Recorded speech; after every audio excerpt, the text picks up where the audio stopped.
happening, man? This game feels like a really weird dream you would have when you're sick and you just took the full daily amount of maximum strength cold medicine before bed. It's awesome. I love this game. And what do I always do when I'm playing this game, Kingdom Hearts? I stay here, grinding away until about level 10 before even thinking about doing the rest of the game. Saving the known multiverse can wait until my wooden sword has broken over the head of some poor kid. Now, to me, this is fun. I'm having fun. And I've always been like this in games, especially RPGs. If I can grind in the beginning area over what I should be, I will. And I love when the results of it are me snowballing into a steamroll of all the worst combat encounters later in the game. I don't even really care how long it takes. But I wasn't born this way. No, I know that because I am a naturally lazy person. My favorite thing to do in an entire day is nothing. So what happened to me?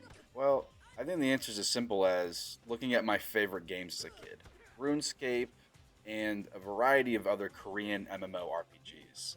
And if you know enough about Korean MMORPGs, especially from the 2000s, you already understand my plight. Absorbing myself with these games, while it was an incredibly enjoyable experience, and still is, I think that's what destroyed my work ethic for the first quarter century of my life. The numbers going up in real life just weren't as satisfying. It was slow, uncertain. I didn't have a HUD popping up to tell me when I was getting better at the skills I was using, and when there were real goals in my life, the stats spreads just sounded awful. Slave myself away for 40 hours a week, praying for a 4% income increase at the end of the year, 5 years of study to get a PhD? I could max like 3 Ironmen in that time. This is awful.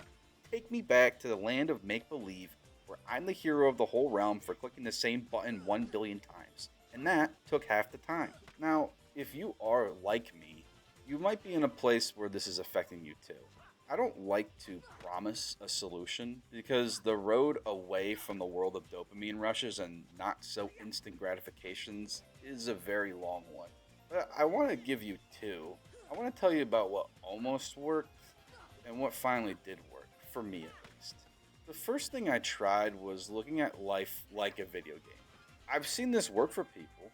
There's even a handful of apps today that you can use to make your life like an RPG, where you can reward yourself for completing tasks.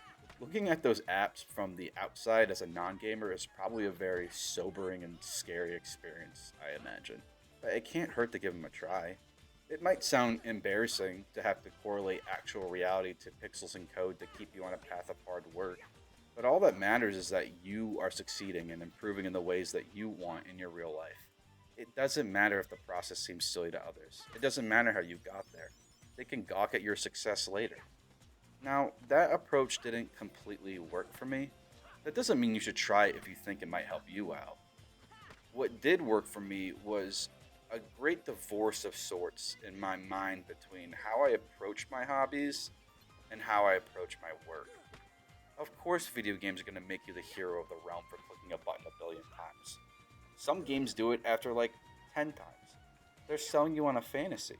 I realized I don't actually want to be the hero of the realm in real life. That sounds like an awful lot of responsibility, and I personally wouldn't be able to handle all the thirst trap edits on TikTok that surely would be made of my beautiful face and chiseled from marble physique. What I want to accomplish in my life, long term and short, are vastly different from the reason I play video games in the first place.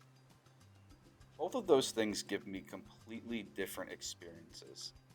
It's only the rush of chemicals from gaming to my brain that is convincing me that this is just as good as real life. The person that I want to be away from gaming will require a lot of hard work and will take a lot of time. And the path that I've found, thankfully, has been incredibly enjoyable almost every step of the way. It's almost come the other way around. The greatest hits of my real life outclass any gaming experience I've had. And I really love video games.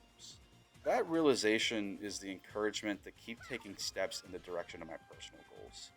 And the best way to unwind from the difficulties of that trek has been and always will be dropping down on the couch and smacking some kids with a wooden sword and watching my levels increase.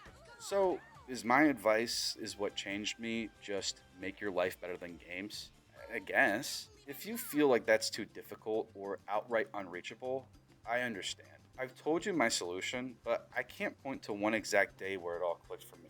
I really sincerely hope that the answer you need comes to you someday soon. If you just think I'm wrong and that games are just better, well, try making a job out of it. Game development, content creation, becoming a professional speedrunner or streamer. Look, the days are gone where we scoff at those type of professions. Games are art and sport and a lot of things in between.